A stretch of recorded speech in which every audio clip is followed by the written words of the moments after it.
Hello friends, स्वागत आहे तुमचं मंगलाच रेसिपीज अँड स्टोरीजमध्ये.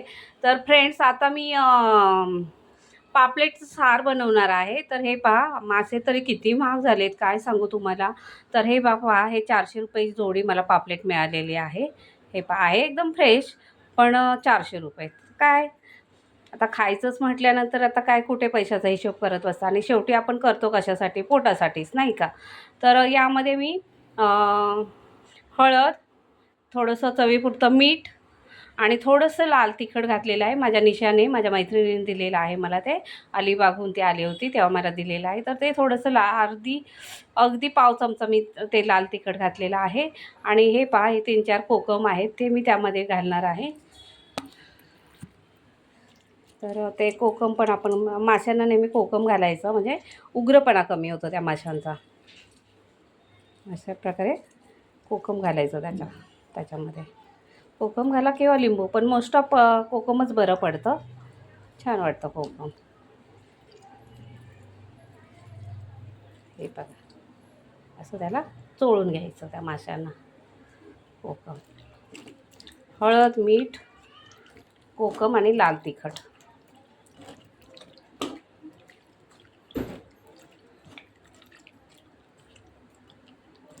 म्हणजे त्याचा उग्रपणा कमी होतो. कोकम आणि हळदीमुळे माशाचा उग्रपणा कमी होतो. पाहत आहे, छान आपले मासे मॅरिनेट करून झालेले आहेत. आता हे पहा, आपण बेडकी मिरचीचं सार बनवणार आहोत. तर हे पहा, तर त्याकरिता मी 10-12 बेडकी मिरची घेतलेली आहे, भिजवून घेतलेली आहे. जवळजवळ अर्धा तास भिजत घातलेली होती. आणि हा अर्धा वाटी नारळ आहे ओला. मोस्ट ऑफ मी खाऊनच घेते, पण आता खाली बसणं उठणं, आता काय 50शी नंतर म्हातारपणाला सुरुवात झालेली असते. तसं तर माझं म्हातारपण सुरू झालेलं आहे, पायांचं दुखणं चालू झालेलं आहे. मग ते उठा बसा करण्यापेक्षा म्हटलं चला, लहान लहान पीस करून घेतलेले आहेत मी नारळाचे. आणि हे आलं आहे, 3 ते 4 तुकडे छोटे छोटे आलं घेतलेलं आहे. 5-6 लसणाच्या पाकळ्या घेतलेल्या आहेत. आणि ही मिरची तिखट नसते, म्हणून ह्या 5-6 तिखट मिरच्या पण घालायच्या. आणि मध्यम आकाराचा अर्धा कांदा कापून घेतलेला आहे. अर्धा टॅमॅटो घेतलेला आहे. कलर छान येतो टॅमॅटोनं, म्हणून कलर घ्यायचा टॅमॅटो. आणि हे पहा, 1.5 चमचा धणे भिजत घातले होते, आणि 1.5 चमचा बडीशेप. ठीक आहे. आणि हे पहा, आंबट कैरीचे 4-5 पीस घेतलेले आहेत मी. हे पहा, ही आंबट कैरी आहे, ही पण आपण घालणार आहोत. आणि त्याच्यानंतर आपण दुसरी कैरी, तोतापुरी कैरी पण त्यामध्ये घालणार आहोत. कैरीमुळे सारला खूप छान टेस्ट येते. चला, तर आता सर्वात प्रथम आपण हा मसाला वाटून घेणार आहोत. अगदी बारीक वाटून घ्यायचा. आणि हा सगळा मसाला नाही घालायचा तुम्हाला, म्हणजे कमी जास्त जेवढं तिखट हवं असेल ना, तसा तुम्ही घाला हा मसाला.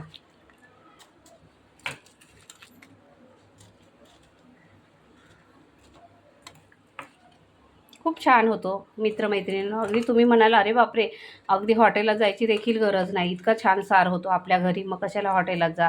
आणि हॉटेलामध्ये तुम्हाला सांगते मित्रमैत्रिणींनो, आपण जसे मासे काळजीने स्वच्छ करतो तशी काळजी नाही घेतली जात हॉटेलमध्ये. तर मोस्ट ऑफ आपण घरीच केलेलं बरं असतं. तर हे धणे आणि बडीशेप त्यामध्ये घालणार आहोत आपण आता. आता इथे आपण कढई गरम करायला ठेवलेली आहे, त्यामध्ये 1 लसणाची पाकळी ठेचून ठेवलेली आहे मी. अरुणा काकू, हां या.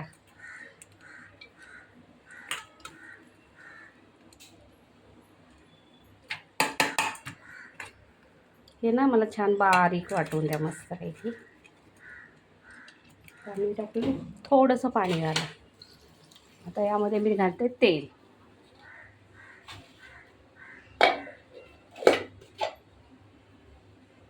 नॉनव्हेज म्हटलं की जरा तेलाचा हात जरा वरतीच असू द्या. आणि हे पहा, मग अशी आपण कुकर लावलं होतं ना, त्या शेंगा आपल्या उकडून झालेल्या आहेत बघा, किती छान दिसत आहेत. तर त्या खाण्यासाठी आता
साखरेचे खाणार त्याला देव देणार. मस्तपैकी आता शेंगांवर पण ताव मारायचा आहे. मस्त शेंगा आहेत आपल्या.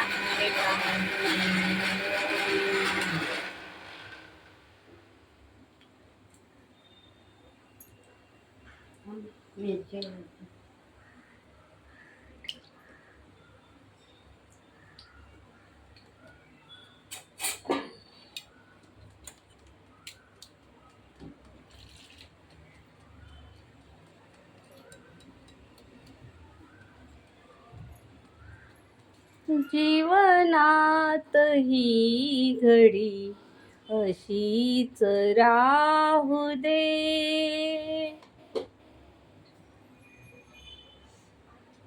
ऐरणीच्या देवा तुला ठिणगी ठिणगी वाहू दे. आभाळागत माया तुझी आम्हावरी राहू दे. सुख थोडं दुःख भारी दुनिया ही भली तुरी. धाव बसल घावावरी तुझायाला सोसायाला अंगी बळ येऊ दे. आभाळागत माया तुझी आम्हावरी राहू दे. येऊले न गरिबीचं सण खाऊ लोखंडाचं. लेऊले न गरिबीचं सण खाऊ लोखंडाचं. जिन होऊ आभरूच धनी मातूर माझा देवा वाघावानी असू दे.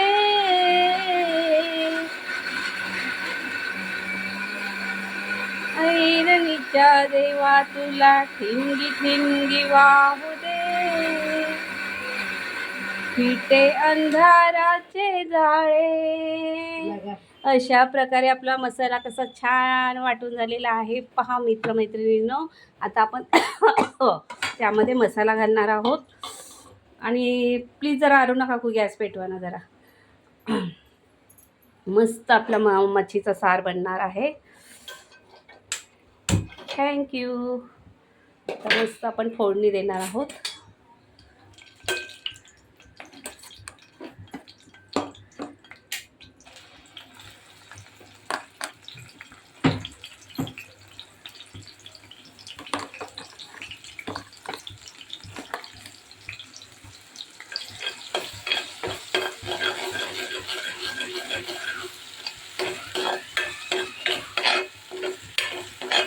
फार छान सुगंध सुटलेला आहे मित्रमैत्रिणींनो.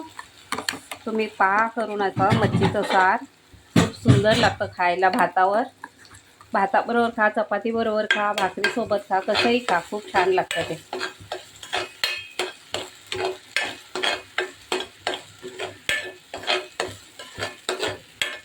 जो हमने दास्तां अपनी सुनाई, आप क्यों रोए. जो हमने दास्तां अपनी सुनाई, आप क्यों रोए. हमारी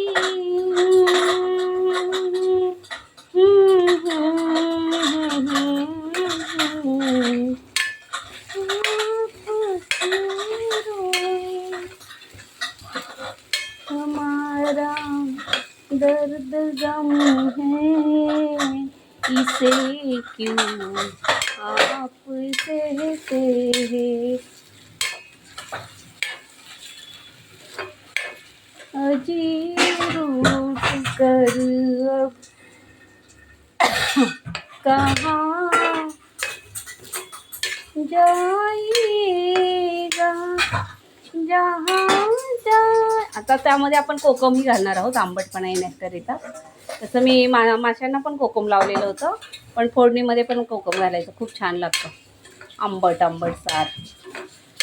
जहाँ जाएगा हमें पाएगा, अजी रूठ कर जहाँ जाइएगा जहाँ जाइएगा हमें पाइएगा. तर मित्रमैत्रिणीनं माझ्या सासूबाईंना देखील म्हणजे मी आई मानायचे त्यांना, कारण आईसारखंच त्यांनी मला प्रेम दिलेलं आहे. तर आमच्या आई काय सांगू तुम्हाला, म्हणजे किती माणसाने साधा असावं. तर त्या मिक्सर बिघडला, नाही मिक्सर नाही, गुड नाईटचं मशीन बिघडलं. तर त्यांनी कुणाकडे जावं, मिक्सर दुरुस्त करणारा असतो ना त्याच्याकडे गेल्यात आमच्या आई. आणि म्हणे धर रे बाबा, केव्हाची रांगेत उभी आहे मी, केवढी गर्दी तुझ्या दुकानामध्ये, तेवढं मशीन मला नीट करून दे. तर तो मिक्सरवाला म्हणाला, अहो आई इथे कुकर रिपेअर होतो, मिक्सर रिपेअर होतो, मशीनचं हे गुड नाईटचं मशीन नाही इथे रिपेअर होत. तर म्हणे अरे बघ बाबा काहीतरी कर, रात्रभर मला मच्छरांनी तोडून काढलेला आहे, काय सांगू तुला माझी परिस्थिती, प्लीज काहीतरी कर, माझ्या लेकासारखा आहेस तू. तर मग तो म्हणाला, अहो मान्य आहे मी तुमच्या मुलासारखं आहे, सगळं काही मला मान्य आहे, पण मी तुमचं गुड नाईटचं मशीन नाही म्हणजे दुरुस्त करू शकत. आता माझ्या सासूबाईने एवढा राग आला, मग म्हणजे त्यांचं म्हणणं मी एवढं जीव तोडून तुला सांगते आहे की एवढं मला नीट करून दे बाबा, तरी तो माझं ऐकत नाही. मग त्यांना खूपच राग आला. त्या बोले असं आहे का, 4 तास लाईनीत उभी राहिली तेव्हा काय अक्कल घाण टाकली होतीस का रे बाबा, तेव्हा तुला सांगता नाही का आलं की आई इथे गुड नाईटचं मशीन रिपेअर होत नाही म्हणून. तर तो म्हणाला, आई मला काय माहिती तुम्ही गुड नाईटचं मशीन घेऊन आला, ते मला वाटलं कुकर किंवा मिक्सर घेऊन आला असाल. तर म्हणे ठीक आहे आता बघ कर काहीतरी प्रयत्न. तर तो म्हणाला, अहो आई हे माझ्याकडून होण्यासारखं नाही आहे प्लीज. तर म्हणे हो, एवढं तुला मी जीव तोडून सांगते, विनवण्या करते, तुला माझी क्यू येत नाही, असं नाही तसं नाही, हां कशाला काय मुसक्याला तू इंजिनियर झालायस का म्हणे. तर अशा आमच्या आई, काय बोलू त्यांच्याबद्दल. अहो एक ते तर सोडा, एकदा म्हणजे स्वच्छतेची एवढी आवड स्वच्छतेची त्यांना. टेबल लॅम्प धुतला त्यांनी साबणाने. रात्री संध्याकाळी माझे सासरे आले ऑफिसवरून आणि त्यांना उशिरापर्यंत असं वाचन करण्याची आवड होती. तर ते आपले काहीतरी मासिक की पेपर काहीतरी होता आणि नेहमीप्रमाणे आपला त्यांनी तो टेबल लॅम्प घेतला आणि लावायला गेले. तर कसलं तो टेबल लॅम्प लागेच ना. तर काय असं का होतंय म्हणून ते. तर सासूबाई म्हणाले काय झालं आता. हां तर म्हणे अगं ते माझ्या सासूबाईंचं नाव माया होतं, पण ते प्रेमाने त्यांना शकुंतला म्हणायच्या. तर अगं सखे अगं हे लागलं ना झालं, याला काय झालं काय माहिती. तर ती म्हणते अहो नीट बघा, हलवून पुसून बघा त्याला. तर म्हणे पुसायचं कशाला, माझे सासरे म्हणाले ते कशाला पुसायला हवं. तर म्हणे अहो तर असं काय करताय, समजतं सर्फने धुवून काढलं मी ते. तर तेव्हा माझ्या सासऱ्याने कपाळाला हात लावला. आता मी या मॅडमचं काय करू. अगं म्हणे टेबल लॅम्प कुणी सर्फने धुतं का. हां म्हणे केवढी धूळ साचली होती त्याच्यामध्ये, तर म्हटलं पुसत बसण्यापेक्षा सर्फने धुतलं तर एकदम क्लीन होईल. तर अशा माझ्या सासूबाई साध्या भोळ्या, काय सांगू तुम्हाला. आता मुलगा माझा विवोमध्ये जॉबला लागला, MBA झाला आणि विवोमध्ये जॉबला लागला. ठीक आहे. आता कौतुकाने आजीला पहिला फोन आणला त्याने. तेव्हा आम्हाला वाटतं ह्याचे मोबाईल होते ना आपले कॅमेरावाले, फार कमी क्वचित होते. तर आवडीने चल आता मग काहीतरी माझ्या आजीला घ्यायचं म्हणून त्याने आजीला, कारण आजीनेच मुलांचं संगोपन केलं हो, मी तर जॉबला जात होते. तर आजीने ते आपलं, तर त्याचं म्हणणं माझ्या आजीला मी आता काहीतरी घेतो. कौतुकाने माझ्या लेकाने त्यांना मोबाईल आणला. तर मग शिकवलं, हे बघा आई असं करायचं तसं करायचं. ठीक आहे. माझ्या सासूबाई खुश झाल्या.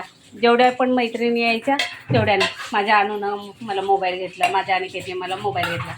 बरं आता ऑपरेट करता येत नव्हता त्यांना, मग त्यांना शिकवलं, हे बाई हे असं करायचं, आलेला कॉल असा घ्यायचा, तुला कॉल करायचा असेल तर मग इथे जायचं, असं वगैरे त्यांना शिकवलं. अगं बाई मग एवढ्या त्या खुश झाल्या. एका दिवसात त्यांनी 200 रुपये बॅलन्स उडवला. ते झालं. आता त्या बहिणीला फोन लावत होत्या त्यांच्या साताऱ्याला. बहिणीला फोन लावतायत, सुमा मावशी वारली बिचारी ती, आता या जगामध्ये नाही आहे तीसुद्धा. तर तिला फोन लावतायत. तर तिकडून आवाज येतो, ए नंबर मौजूद नाही आहे. तर परत ती इंग्लिश, तर तिला म्हणते अगं बाई तू हिंदीमध्ये का बोलते, मराठीत बोल, मला काय हिंदी कळतं आहे का. तर मी म्हणते ह्यांचं कुणाला तरी बोलत असतील. थोड्या वेळाने पुन्हा त्यांनी लावला, तर this number is not exit काय असं काहीतरी बोलली. हां, परत बोलली नॉट रिचेबल. तर नॉट रिचेबल, अगं बाई इंग्लिशमध्ये का बोलते तू, मराठीत बोल. तू मला हिंदी आणि इंग्लिशमध्येच बोलायला पाहिजे का, मराठीत बोल. आणि तर ती पुन्हा पुन्हा सांगायला लागली नॉट रिचेबल नॉट रिचेबल.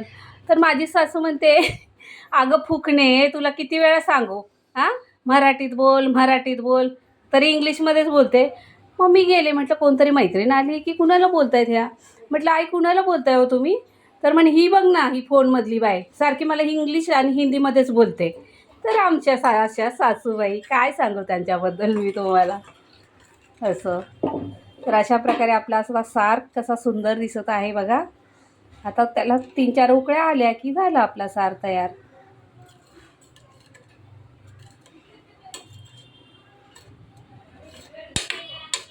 तर अशा ह्या माझ्या सासूबाई कोरोनामध्ये अचानक म्हणजे कोरोनामध्ये 2019मध्ये थकलेल्या होत्या त्या, पण ॲक्टिव्ह होत्या. म्हणजे जरी त्या मला वाटतं 75-76 वर्षाच्या होत्या, तरी पूर्ण स्वयंपाक करायच्या. जेवणाची भयंकर आवड होती, पूर्ण स्वयंपाक वगैरे करायच्या. पाय सुजायचे, डायबिटीज होता, शुगर होती, थायरॉईड होतं, सगळ्या प्रकारचे रोग होते. पण सर्वांवर मात करून त्या मातेने 2 मुलं गमावली होती. एक मुलगी 96 साली वारली, 97 साली मोठा मुलगा वारला घरातला करता करता. तरी सगळ्यांवर सगळं दुःख पाठीवर टाकून आपल्या नातवंडांसाठी ती बाई, म्हणजे ती माता अक्षरशः खुशी जगत होती. पण 2019मध्ये कोरोनाची साथ आली आणि 13 एप्रिलला 49 वर्षाचा माझा दीर निधन पावला आणि 7 दिवसाने 20 एप्रिलला माझ्या सासूबाई निधन पावल्या. मुलगा गेल्याचं आईला माहीत नाही, आई गेल्याचं मुलाला माहीत नाही. असो, तर म्हणजे चालता बोलता गेल्या हो, काय त्यात दुःख मानायची गरज नाही. हो ठीक आहे, माझी आई होती ती, आणि आई हवीच असते कोणाला, म्हणजे आई असू दे नाही तर सासू असू दे, त्या मला हव्या होत्या. पण ठीक आहे, आता काय, जो जन्माला आलेला आहे तो एक दिवस जाणारच आहे, आपण तरी कुठे राहणार आहोत. तर असं दुःख न करता आपलं पुढे पुढे जात राहायचं असं. तर अशा माझ्या त्या सासूबाई, काय सांगू मी त्यांच्याबद्दल, खूप भयंकर आवड होती त्यांना जेवण बनवण्याची. तर मग 2019मध्ये त्या वारल्या, चालता बोलत्या गेल्या. तुम्हाला सांगते मित्रमैत्रिणी, जर असं म्हणजे नॉर्मल मरण जर आलं असतं माझ्या सासूबाईंना, तर मी सांगते अख्खी कॉलनी पुरली नसते. इतकी ओळख होती त्यांची आणि त्यांच्या जिभेवर साखर होती आणि एवढी त्यांनी नातीगोती जपलेली होती असं. तर अशा प्रकारे आपला आता मच्छीचा सार. हा रे, कुठे चाललात तुम्ही. 2 मिनिटं आरू ना काकू. नाही नाही नाही नाही नाही, संध्याकाळी नाही नाही नाही नाही नाही नाही नाही, झालाय तो सार बघा किती, एवढा छान सार तुम्ही टाकून जाताय. तो मसाला ठेवा ना फ्रीजमध्ये, ठेवा झाकण लावून. तर अशा प्रकारे आपला हलवाच म्हणते, पापलेटचा सार खाण्यासाठी तयार आहे. पहा किती सुंदर दिसत आहे, हे पहा मस्तच दिसत आहे आपला हलव्याचा सार. हलवाच येते मॅम, मला हलवा फार आवडतो ना, पापलेट मला तितकासा नाही आवडत असं. तर पहा मित्रमैत्रिणींनो, मस्तपैकी आपला पापलेटचा सार खाण्यासाठी तयार आहे. तर मित्रमैत्रिणींनो, जर माझे तुम्हाला व्हिडिओ आवडत असतील तर नक्कीच लाईक करा, शेअर करा, सबस्क्राईब करा अँड बेल आयकॉनला प्रेस करा. माझ्या चॅनलचं नाव आहे Mangala's recipes and stories. Bye bye.